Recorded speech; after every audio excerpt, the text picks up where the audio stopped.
parlait tout à l'heure d'excellence dans les territoires, du fait d'être proche des acteurs de terrain.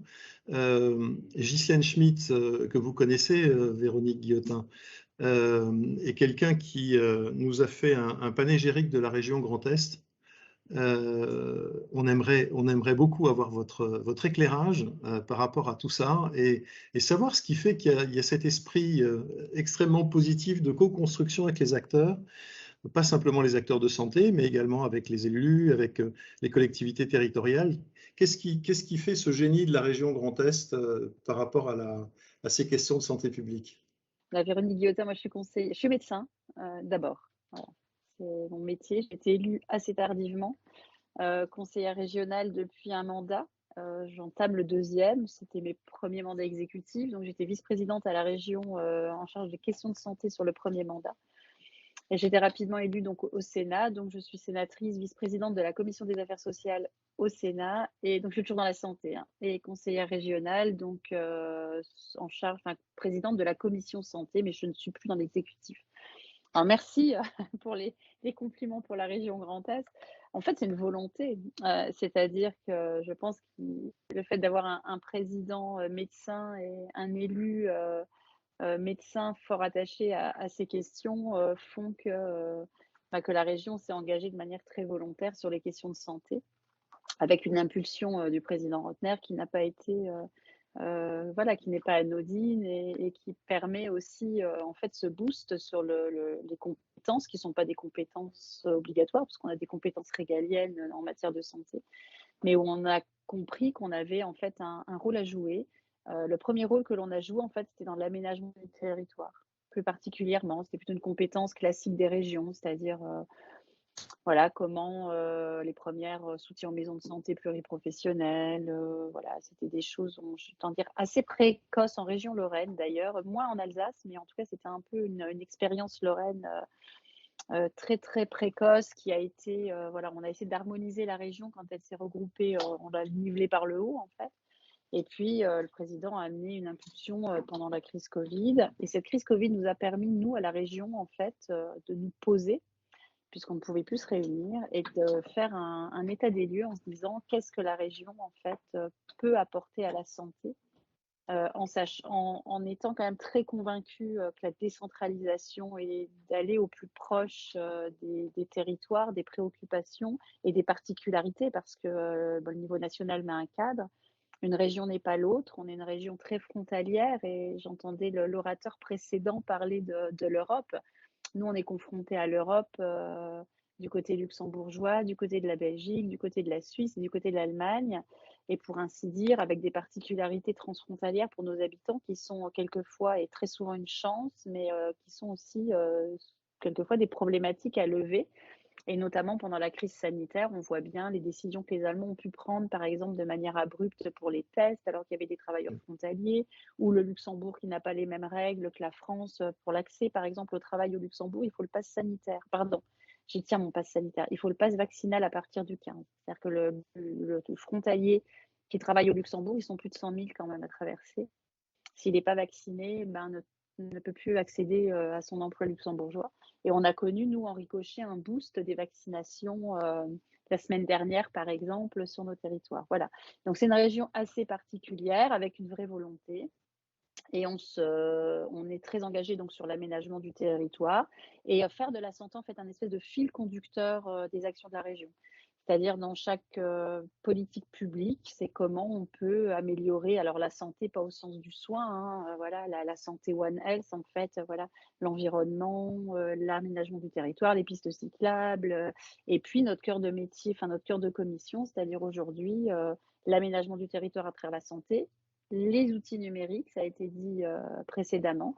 On tient à être une région exemplaire en matière de développement de très haut débit et en matière d'usage en fait numérique, que ce soit par le déploiement de la télémédecine. Donc là, on déploie un plan assez innovant, État-région. Donc on essaie toujours d'aller chercher effectivement nos partenaires et en la matière de santé, ben c'est l'État et l'ARS. C'est pas toujours un exercice aisé parce que ce ne sont pas des partenaires qui sont habitués à travailler ensemble.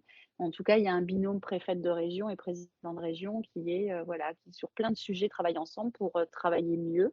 Et donc là, on déploie ce fameux, plan de télémédecine. Et sur les sujets de prévention, bah, c'est, en gros à peu près la même chose.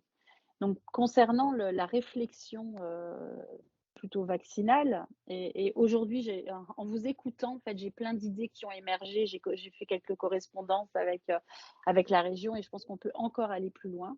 Effectivement, donc déjà merci parce que quand vous nous avez sollicité, on s'est quand même posé la question sur le vaccin HPV en se disant, bah oui, effectivement, donc il y a la région Grand Est a quand même été, j'allais dire repérée, oui, enfin ciblée par l'État pour être une région, un territoire expérimental pour le développement, en tout cas un meilleur développement de la politique de vaccination contre l'HPV.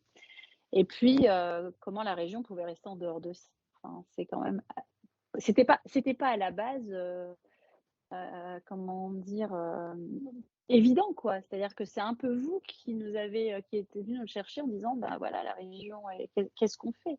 Et en fait, on a tout à faire. Enfin, on a tellement de choses et on a quasiment tout en main. C'est-à-dire, l'HPV s'adresse aux jeunes, on a un conseil régional des jeunes, il y a une communication à faire, on a des outils de communication. Nous avons, toujours par ce souci, de numérisation et de rapprochement, en fait, de la région de nos concitoyens, on a des plateformes citoyennes où les gens peuvent, intervenir. On est énormément sur les webinaires de communication, les webinaires de sensibilisation.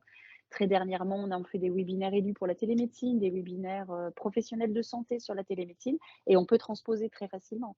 C'est-à-dire, comment aujourd'hui on peut se saisir de cet enjeu, du vaccin HPV puisque c'est peut-être ça qui nous a mis le pied à l'étrier, mais quand on voit l'actualité pour le vaccin Covid, on se dit qu'on a effectivement une belle carte à jouer sur la région Grand Est en ce domaine. Et donc les pistes qu'on a évoquées, c'est une grande participation citoyenne, donc l'HPV, on a activé donc notre conseil régional des jeunes. On va faire un colloque de la santé des jeunes avec eux. On va, les mettre autour de la table et leur faire exprimer, en fait, leurs priorités, de santé. Qu'est-ce que pour eux, ils considèrent être une priorité, en tout cas pour leur santé dans notre région? Et puis lancer des appels à projets parce que, derrière, j'allais dire à part parler, c'est pas ça, mais une fois qu'on a parlé, ciblé, repéré, écouté, consulté, on définit des priorités et ensuite on fait quoi de ces priorités? Et que peut faire la région? Elle peut pas toujours agir en propre, enfin voilà, on va pas aller distribuer par exemple des vaccins ou des choses comme ça. Par contre, on a une capacité de lancer des appels à projets, de budgétiser, de lancer des appels à projets sur des actions qui pourraient nous intéresser. Et l'HPV, c'est en fait ce qu'on va faire, c'est-à-dire on a les lycées qui sont nos publics cibles et ça correspond très bien en fait au public, de l'HPV, c'est lancer des appels à projets dans les lycées ou sur des associations, des collectifs, enfin, voilà, ou des hôpitaux, des structures hospitalières, des maisons de santé, pourquoi pas. Et se dire, voilà, nous, ce qu'on voudrait, c'est qu'il y ait des communications. Alors, l'idée est à peu près claire dans notre tête. C'est faire un appel à projet sur des communications innovantes euh, qui touchent les jeunes, c'est-à-dire sortir du flyer que l'on va coller sur le petit carreau de la restauration scolaire du lycée, voilà, faire une communication par les pairs. Ça a été dit également tout à l'heure par un orateur, parce que je pense qu'il n'y a rien de plus efficace, et les pays du nord de l'Europe nous l'ont montré, qu'il n'y a rien de plus efficace qu'un jeune qui s'adresse à un autre jeune. Donc l'idée, c'était d'aller sur ce type de communication un peu originale, peut-être mettre des jeunes sur des petites mini-vidéos enfin, qui pourraient travailler. Voilà. Donc en fait, ça va être très, très descendant. L'appel à projet va être cadré en fonction donc, de cette grande assemblée régionale des jeunes et puis pouvoir lancer un appel à projet sur des communications. Et ce modèle-là, donc on l'évaluera bien évidemment parce que l'idée, c'est aussi de dire qu'il faut qu'on tente d'évaluer nos politiques publiques. À un moment donné, on n'est pas là que pour se faire plaisir. Et si toutefois ce modèle-là est un modèle efficace, ben pourquoi pas étendre, par exemple, le modèle pour la vaccination en général. Moi, je suis une convaincue, donc voilà, qu'il faut. Et franchement, la nuit que j'ai passée au Sénat m'a renforcée dans l'idée de me dire qu'on avait tellement de fausses nouvelles, des fake news qui circulaient quelquefois de mauvaise foi, mais très franchement pas toujours. et qu'il était, important et qu'il y avait des gens qui avaient quand même soif de comprendre. Donc c'était pas tout de dire: «Il faut vous vacciner». Je pense que c'est pas suffisant. Je suis un peu dans le monde du sport et c'est un peu marrant, il y a quand on fait un peu de coaching par exemple, et qu'on dit aux enfants, bah: «Sors de là», enfin si on lui donne les clés, il vous regarde avec des grands yeux et c'est pareil, «Vaccine-toi», ça veut pas dire grand-chose. Quelqu'un qui doute, quelqu'un qui se dit: «Il y a peut-être des effets secondaires qui sont pas maîtrisés», quelqu'un qui pense, que c'est plus délétère, quelqu'un qui pense que ça ne sert à rien.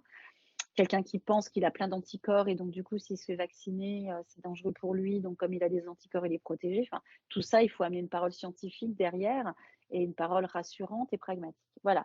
Donc moi, je pense qu'on a, effectivement, que les régions ont beaucoup à faire, sans empiéter sur d'autres compétences et sur les compétences d'État, mais s'intégrer dans ce cadre-là pour être plus proche et être peut-être plus participatif et les assemblées citoyennes et donner la parole en fait aux patients citoyens peut appartenir aux régions. Parce que quand on regarde l'HPV, l'État a lancé effectivement cette expérimentation, mais ça va se passer par des courriers qui vont aller chez les médecins. Est-ce que c'est suffisant?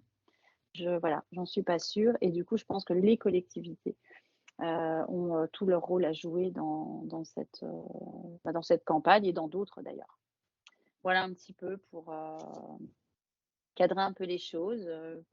Autrement, bah, moi ravie en tout cas de pouvoir participer et je pense que également ces forums entre professionnels, entre citoyens, entre collectivités, enfin voilà, mettre tout le monde autour de la table nous fait prendre conscience des choses, peut-être également une pratique de bonnes, enfin un partage de bonnes pratiques qui est également important.